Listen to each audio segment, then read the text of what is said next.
Good morning, सुप्रभात, वंदे मातरम विद्यार्थी मित्रों।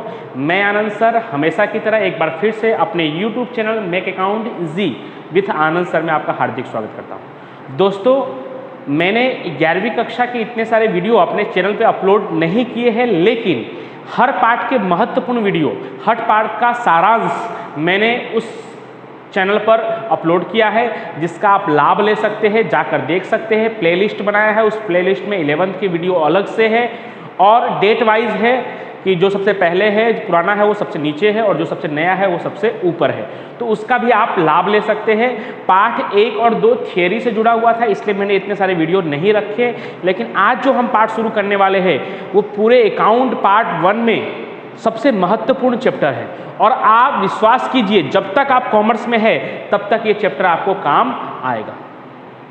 कॉमर्स के फील्ड से जुड़े हैं तो ये चैप्टर आपके लिए सबसे महत्वपूर्ण चैप्टर है। आपके बड़े भाई बहन अगर 12वीं कॉमर्स में होंगे या कॉलेज में होंगे या दोस्त आपके होंगे तो आप उनसे भी पूछ सकते हैं कि रोजनामचा जर्नल जो पार्ट 3 है, जो आज हम शुरू करने वाले हैं, वो सबसे महत्वपूर्ण चैप्टर है। दोस्तों, अब मैं आपको ये बताना चाहूँगा कि आज जो हम लोग चैप्टर शुरू करने वाले हैं उसके बारे में आज हम सीखेंगे, लेकिन इससे पहले अभी तक हम क्या सीख चुके हैं। तो अभी तक हम पार्ट 1 और पार्ट 2, पार्ट 1 हिसाबी पद्धति और उसके पारिभाषिक शब्द, वो हमने पूरा कर लिया। वो पूरा थियरी का चैप्टर था, उसके लिए भी मैंने एक वीडियो बनाया है। उस पूरे वीडियो में कोशिश करूँगा कि आपको डिस्क्रिप्शन बॉक्स में मैं उसका लिंक भेजूँ, जिसको आप देख सकते हैं। उस वीडियो में आप उस वीडियो को अच्छी तरह से देखेंगे तो आपको पूरा पाठ संक्षिप्त में अच्छी तरह से समझ में आ जाएगा। उसके बाद पार्ट 2, धनधाकीय व्यवहार या व्यवहारों की दोहरी असर और खाता के प्रकार, वो भी हमने सीख लिया है। 2-3 भागों में था। सबसे पहले व्यवहार और व्यवहार पहचानने के तरीके और उससे संबंधित उदाहरण, उसका भी एक वीडियो रखा है मैंने। जो भी महत्वपूर्ण वीडियो है मैंने रखा है। उसके बाद खाते के प्रकार, उसके उधार जमा के नियम, वो भी मैंने रखा है। तो उसको आप देखकर इस पाठ को भी आप समझ सकते हैं। आज मैं शुरू करने वाला हूँ पार्ट 3। इसका हम श्री गणेश करें उससे पहले एक मोटिवेशनल सुविचार के साथ हम करना चाहेंगे शुरुआत। तो ध्यान से सुनिएगा, क्योंकि आपके ज़िंदगी में भी वो सुविचार कुछ बदलाव ला सकती है। दोस्तों, जो काम करने में आपको डर लगता हो, दोस्तों जो काम करने में आपको डर लगता हो या आपका मन नहीं करता हो या आपको कठिन लगता हो, विश्वास कीजिए वही आपके सफलता का सबसे बड़ा कारण है। वही काम करने से आपको सफलता मिलेगी जो आपको कठिन लगता है और आपको करने में डर लगता है। आपको अगर किसी विषय से डर लगता है तो उसे विषय को बार बार पढ़िए, ऐसा पढ़िए कि आपको डर आपका बिल्कुल खत्म हो जाए। तो चलिए शुरू करते हैं पार्ट 3, रोजनामचा। इंग्लिश में कहते हैं जर्नल। थोड़ा बहुत दोस्तों इंग्लिश जानना बहुत जरूरी है। अब रोजनामचा का अर्थ, रोजनामचा क्या है? तो रोजनामचा एक मराठी वर्ड है। आमचा, रोजनामचा एक मराठी वर्ड है। रोज मतलब आप जानते हैं डेली। चलिए अर्थ देखते हैं किताब की भाषा में। रोजनामचा यह नामा की मूलभूत या प्राथमिक बही है। रोजनामचा यह नामा की मूलभूत या प्राथमिक बही है। 1 नंबर के शॉर्ट क्वेश्चन में आता है कि नामा की मूलभूत या प्राथमिक बही कौन सी है, मूलभूत बही कौन सी है या प्राथमिक बही कौन सी है, ऐसा पूछा जाता है। तो रोजनामचा यह नामा की मूलभूत या प्राथमिक बही है। ऐसा कर सकते हैं कि अकाउंट का बेस है, स्तंभ है। जैसे घर को बनाने के लिए पिलर कैसे जरूरी होता है, उसी तरह से अकाउंट का पिलर है, स्तंभ है, बेस है। कौन? तो रोजनामचा। तो रोजनामचा यह नामा की मूलभूत या प्राथमिक बही है, जिसमें सभी हिसाबी व्यवहार सर्वप्रथमवार और क्रमवार लिखे जाते हैं। रोजनामचा यह नामा की कैसी बही है? मूलभूत या प्राथमिक बही है, जिसमें सभी हिसाबी व्यवहार सर्वप्रथमवार और क्रमवार लिखे जाते हैं। जिसमें सभी हिसाबी व्यवहार सर्वप्रथमवार और क्रमवार लिखे जाते हैं और उसका संक्षिप्त विवरण भी लिखा जाता है।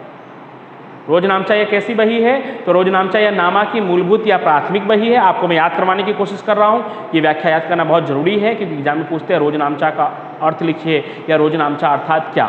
तो 2 लाइन का है। रोजनामचा यह नामा की मूलभूत या प्राथमिक बही है, 1 लाइन, जिसमें सभी हिसाबी व्यवहार, चाहे वो रोकड़ व्यवहार हो, उधार व्यवहार हो, संपत्ति से संबंधित व्यवहार हो, पूंजी आहरण से संबंधित व्यवहार हो, बैंक के व्यवहार हो, खर्च उपज के व्यवहार हो, सभी व्यवहार, जिसमें सभी हिसाबी व्यवहार सर्वप्रथम बार, यानी सबसे पहली बार, कहीं और लिखने से पहले सर्वप्रथम बार और क्रमवार, क्रमवार मतलब लाइन से, जैसे 2 तारीख का व्यवहार है, उसके बाद अगर 5 तारीख का है तो उसके बाद 3 तारीख या 4 तारीख का नहीं हो सकता। 2 तारीख के बाद 5 तारीख का है, इसका मतलब खुद ही समझ जाएंगे कि 3 तारीख और 4 तारीख को कोई व्यवहार नहीं हुआ होगा। लाइन से ही होगा उसका डेट, 2 तारीख, 5 तारीख, 7 तारीख, मतलब वो डेट आगे पीछे, मतलब डिस्टेंस ऐसा नहीं कि 2 के बाद 3, 3 के बाद 4, 4 के बाद 5 ऐसा ही आना चाहिए। हो सकता है 3, 4 का व्यवहार ना हुआ तो 2, 5, 8 ऐसा हो सकता है, लेकिन 2, 5, 8 होने के बाद वापस 3, 4 ऐसा नहीं हो सकता, बीच की तारीख वापस नीचे नहीं आ सकती।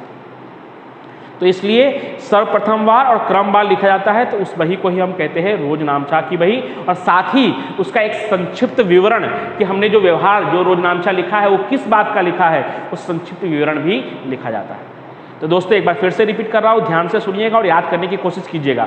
रोजनामचा यह नामा की मूलभूत और प्राथमिक बही है जिसमें सभी हिसाबी व्यवहार सर्वप्रथमवार और क्रमवार लिखे जाते हैं और साथ ही उसका संक्षिप्त विवरण भी लिखा जाता है। यानी 3 लाइन है, अच्छी तरह से याद कीजिए। रोजनामचा यह नामा की मूलभूत और प्राथमिक बही है, 1 लाइन, जिसमें सभी हिसाबी व्यवहार सर्वप्रथमवार यानी सबसे पहले और क्रमवार यानी लाइन से लिखे जाते हैं और उसका संक्षिप्त विवरण भी लिखा जाता है। ओके, अब रोजनामचा का नमूना फॉर्मेट कैसा होता है उसका, तो ऊपर मैंने लिखा है रोजनामचा का नमूना श्री डैश डैश डैश का रोजनामचा। डैश डैश डैश मतलब अभी हमें नाम नहीं मालूम है, प्रश्न में वो नाम का उल्लेख होगा, तो अभी नाम नहीं मालूम है इसलिए श्री, जो भी नाम दिया होगा महेश, गणेश, राजेश, जो भी नाम दिया होगा वो नाम लिखेंगे, श्री डैश डैश डैश का रोजनामचा। फॉर्मेट, सबसे पहले तारीख का कॉलम, फिर विवरण, फिर खाता पृष्ठ नंबर, शॉर्ट में लिखा है खाता पृष्ठ नंबर। दोस्तों अभी आपके बुक में किसी भी प्रश्न में खाता पृष्ठ नंबर में कुछ नहीं आएगा, लेकिन फॉर्मेट में आता है तो हमें बनाना है। आप किसी दुकान पर जाते हैं तो बिल देखते हैं, उसमें अलग अलग फॉर्मेट बनाए होते हैं, भले वो उसमें कुछ लिखे, कभी नोट करता है कभी नहीं नोट करता, लेकिन फॉर्मेट में होता है। ये अभी इसलिए नहीं इसमें कुछ आएगा क्योंकि हम जो व्यवहार सीख रहे हैं वो किताबी व्यवहार है, वो रियल व्यवहार नहीं है, इसलिए उसमें खाता पृष्ठ नंबर, एक ही पेज पर 3-4 सवाल आ जाने वाले हैं। एक प्रश्न में 10-12 व्यवहार होते हैं, जबकि नॉर्मल लाइफ में हर एक दुकान में, हर धंधे में एक दिन में कम से कम 8-10 व्यवहार होते हैं, नहीं तो एक व्यवहार तो कम से कम होता ही है। तो उसके अलग अलग पन्ने पे व्यवहार लिखे जाते हैं, इसलिए वहाँ खाता पृष्ठ नंबर होगा। अभी आपको एक ही पेज पर एक सवाल क्या 2-3 सवाल हो जाते हैं, तो इसलिए खाता पृष्ठ नंबर नहीं होगा, लेकिन आपको बनाना है तारीख, विवरण, खाता पृष्ठ नंबर। खाता पृष्ठ नंबर का मतलब आपने जो किस पेज पर लिखा है वो व्यवहार, वो पेज नंबर। उधार रकम और जमा रकम, ये रुपये का सिंबल है, उधार रकम और जमा रुपया या रकम। तो तारीख, विवरण, खाता पृष्ठ नंबर, उधार और जमा, कितना कितना जगह, तो तारीख में आपकी जो स्केल होती है उस हिसाब से एक लाइन खींचनी है स्केल जितनी। उसके बाद विवरण काफ़ी बड़ा रखना है क्योंकि विवरण में आपको लिखना पड़ेगा, तो विवरण काफ़ी बड़ा यानी पेज के आखिरी 2 स्केल की जगह छोड़ के बाकी लास्ट तक आपको विवरण को ले जाना है। उसके बाद खाता पृष्ठ आधे स्केल से भी कम जगह भी रखेंगे तो खाता पृष्ठ नंबर में कुछ आने वाला नहीं है, तो एक छोटी सी पतली सी कॉलम बनाएंगे उसका तो भी चलेगा। उधार रकम और जमा रकम का एक एक स्केल के बराबर, यानी तारीख का, उधार का और जमा का एक स्केल की जो चौड़ाई होती है उस हिसाब से आपको बनाना है। और खाता पृष्ठ उसका भी आधा, और बाकी जो जगह बचता है उसका पूरा उपयोग विवरण में आप कीजिए। पेज के इधर जगह बचाने की कोई आवश्यकता नहीं है, उधर जगह बचा के कोई फायदा नहीं है। उधर आप जगह बचाएंगे तो ये फिर बहुत छोटा छोटा आपको लिखना पड़ेगा, इसलिए पूरे जगह का उपयोग कीजिए, पूरे पेज के जगह का उपयोग कीजिए, जिसमें शुरुआत में तारीख लिखिए, फिर बड़ा सा एक विवरण बनाइए, छोटा सा एक कॉलम, पतला सा कॉलम खाता पृष्ठ का, और फिर 2 समान कॉलम उधार और जमा का जो एक एक स्केल की चौड़ाई जितनी आपको बनानी है। ओके, अब इसमें लिखते कैसे हैं, लेखा कैसे करते हैं, उसका एक एग्जाम्पल देखते हैं। उसके बाद अगले वीडियो में हम उदाहरण और उसके अगले वीडियो में हम स्वाध्याय के प्रश्नों को देखेंगे। और दोस्त ये चैप्टर आपको पिछले के चैप्टरों से भी आसान लगेगा क्योंकि इसमें हम सिद्धांत का उपयोग करेंगे और सिद्धांत कभी बदलते नहीं हैं। जिस तरह से 2 और 2 4 होते हैं, वैसे नामा के भी बहुत सारे सिद्धांत हैं, नियम हैं जो हमेशा आपको फॉलो करना है, आपको बहुत काम आएगा। जैसे एक एग्जाम्पल के लिए ले लेते हैं कि वो सिद्धांत क्या है, तो खरीदी हमेशा उधार और बिक्री हमेशा जमा। माल आता है इसलिए आए तो उधार, और माल जाता है इसलिए जाए तो जमा, इसलिए खरीदी हमेशा उधार होगा और बिक्री हमेशा जमा होगा। अब इस बात को अच्छी तरह से गांठ बना के रख लेंगे तो आपको बहुत आसान हो जाएगा। क्यों आसान हो जाएगा? अगर आपको मालूम है कि खरीदी उधार और बिक्री जमा, तो क्यों आसान होगा? तो हर सिक्के में 2 पहलू होते हैं, हेड और टेल।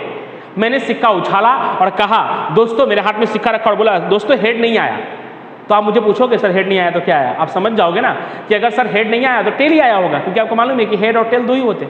तो उसी तरह से खरीदी उधार होता है और बिक्री जमा होता है। अगर आप ऐसा समझ गए तो आप कोई भी रोजनामचा आसानी से बना सकते हैं, लिख सकते हैं। जैसे 10,000 का माल खरीदा, 10,000 का माल खरीदा, तो आपको मालूम है खरीदी, और आपको ये मालूम है कि हाँ सर ने बताया था खरीदी उधार होता है, ये भी रटवाया भी नहीं था। क्यों बताया था उधार होता है? क्योंकि खरीदी में माल आता है और आए तो उधार, तो खरीदी उधार होता है। तो अब कैसे खरीदा? रोकड़ खरीदा, तो अपने आप समझ जाएंगे रोकड़ जमा होगा। जब खरीदी उधार है तो एक रोकड़ जमा होगा, क्योंकि एक नाम उधार में आया था एक नाम जमा में आएगा। या महेश भाई के पास से 15,000 का माल खरीदा, फिर से खरीदा तो खरीदी उधार, लेकिन सर महेश भाई से खरीदा इसलिए महेश भाई जमा। उसी तरह से 4,000 का माल रोकड़ बेचा यानी बिक्री। बिक्री मैंने क्या बताया आपको? जमा होता है हमेशा, तो बिक्री जमा। तो कैसे बेचा? तो रोकड़ बेचा, तो रोकड़ उधार, तो अपने आप बन गया रोकड़ खाता उधार, बिक्री खाते। तो इस तरह से आसान है। 15,000 का माल रोशनी बहन को बेचा, तो फिर से बेचा यानी बिक्री। बिक्री क्या होगा? जमा होगा, आपको पता है। तो बिक्री जमा होगा तो क्या नाम आया था उसके अलावा? रोशनी बहन उधार होगा। तो इस तरह से आसान तरीके से आप याद रख सकते हो, और ये आसान तरीकों से हम रोजनामचा चैप्टर को सीख सकते हैं। अभी फिलहाल इस नमूने में हम किस प्रकार से लिखना है वो सीखेंगे, क्योंकि जिससे आपको सवाल समझने में या उदाहरण समझने में आसान रहे। तो एक छोटा सा उदाहरण ले लेते हैं। 5,000 का माल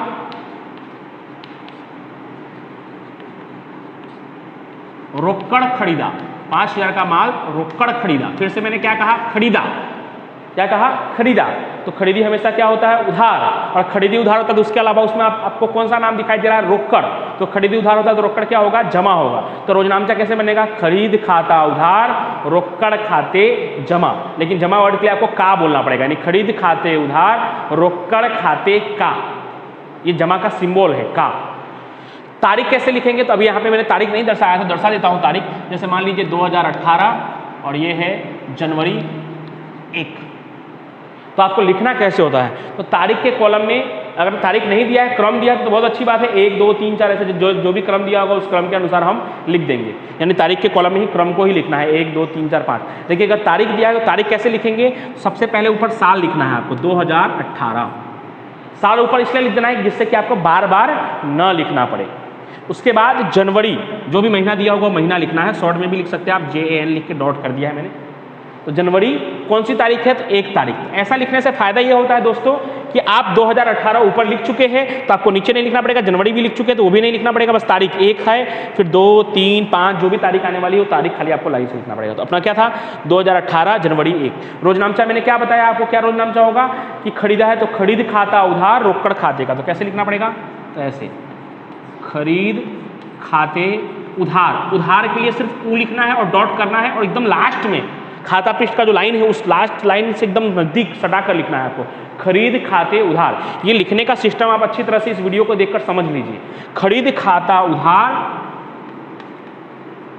रोकड़ खाते का। खरीद खाते उधार, रोकड़ खाते, जमा के बदले क्या लिखना है? का। खरीद खाते उधार, रोकड़ खाते का। जो जमा की है वो थोड़ा साइड से लिखना है, थोड़ा जगह छोड़कर फिर थोड़ा साइड से लिखना है। खरीद खाते उधार, और यहाँ पे देखिए थोड़ा जगह छोड़ दिया है, रोकड़ खाते का। तो ऐसे आपको लिखना है, और फिर उसके नीचे उसका विवरण लिखना है, संक्षिप्त विवरण। तो विवरण में जो प्रश्न होता है उसी प्रश्न को आपको लिख देना होता है। शॉर्टकट में, थोड़ा शॉर्ट में लिख सकते हैं, नहीं तो पूरा भी लिख सकते हैं। माल रोकड़ खरीदा। भाई किस बात का हमने ये रोजनामचा लिखा है? तो माल रोकड़ खरीदा। इस तरह से लिखने के बाद यहाँ पे एक लाइन ऐसे खींचनी होती है। ये लाइन खींचने के बाद ये व्यवहार पूरा माना जाएगा। लगभग आपके एग्जाम में जो प्रश्न पूछे जाते हैं उसमें एक व्यवहार 1 मार्क्स के लिए होता। तो खरीद खाते उधार, और कितना रकम है? तो अभी व्यवहार पूरा नहीं हुआ है। खरीद खाते उधार, रकम कितना था? 5,000 उधार में भी, और रोकड़ जाता है, रोकड़ कितना जाता है? तो वो भी 5,000। ऐसे उधार जमा में भी लिखना है। इधर डैश करने की जरूरत नहीं है, चलेगा। खाता पृष्ठ में डैश करने की इच्छा हो तो कर दीजिए, नहीं तो कोई बात नहीं, वो खाली रहेगा तो भी कोई दिक्कत नहीं। तो इस तरह से पूरा व्यवहार लिखा जाता है। फिर से एक बार रिपीट कर दूँ, तारीख में सबसे पहले वर्ष, फिर महीना, और उसके बाजू में उसका डेट। उसके बाद उधार की रकम, पहले हमेशा उधार ऊपर होना चाहिए और जमा नीचे होना चाहिए, फिक्स, ये नियम बदलेगा नहीं। इसी तरह से करना है। अभी किसी ने ऊपर जमा वाला लिख दिया, नीचे उधार वाला, सर मेरा भी तो सही है, नहीं सही माना जाएगा, वो बिल्कुल गलत है। इसलिए खरीद खाता उधार, और थोड़ा जगह छोड़कर थोड़ा साइड से जमा वाला, रोकड़ खाते का। जमा के लिए का आता है, रोकड़ खाते का। और फिर उसके नीचे उसका विवरण, विवरण के लिए वी लिख के डॉट कर दिया है। माल रोकड़ खरीदा, माल रोकड़ खरीदा। रकम लिख देंगे, उधार में 5,000 और जमा में भी 5,000। और जब इसी तरह से सब व्यवहार पूरा हो जाएगा तो लास्ट में क्या कर देंगे? कुल योग। अभी तो फिलहाल एक ही व्यवहार है इसलिए नहीं लिख रहा हूँ। जब प्रश्न पूरा हो जाएगा तो हम लास्ट में क्या लिखेंगे? कुल योग। कुल योग दोनों तरफ का बराबर ही होना चाहिए और बराबर ही होता है, ठीक है।